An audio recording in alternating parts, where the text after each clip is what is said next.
Una vittoria a sorpresa, ma non tanto. È Giampiero Carta, dirigente d'Italia dei Valori, il candidato sindaco di Agrigento del cartello Agrigento Bene Comune, composto anche da Sinistra Ecologia e Libertà e Federazione della Sinistra.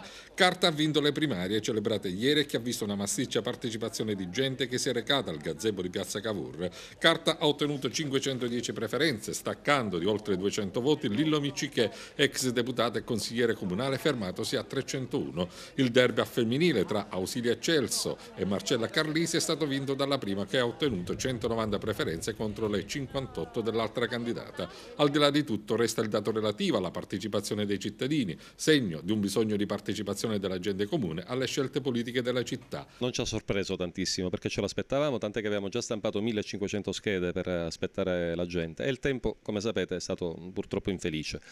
Il risultato anche mio, anche là, in maniera un po' presuntuosa, devo dire che ce lo aspettavamo quantomeno nei numeri. Il risultato di Lillo ovviamente non lo conoscevamo, il mio principale competitor. Era un risultato che noi ci attendevamo perché siamo una presenza organizzata sul territorio, perché abbiamo fatto politica, perché lo presidiamo questo territorio e vogliamo dare qualcosa.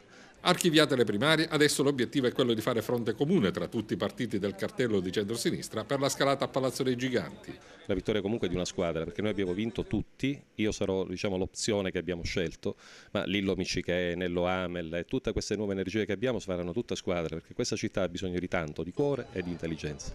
Il nome di Giampiero Carta dunque va ad aggiungersi a quelli dell'uscente Marco Zambuto, di Giuseppe Arnone e di Totò Pennica. 2 o 3 priorità del tuo programma?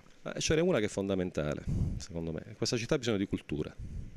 Bisogno di cultura anche della politica, ha bisogno di giustizia sociale e di solidarietà, perché la solidarietà è importante e ci sono molte persone che sono rimaste indietro.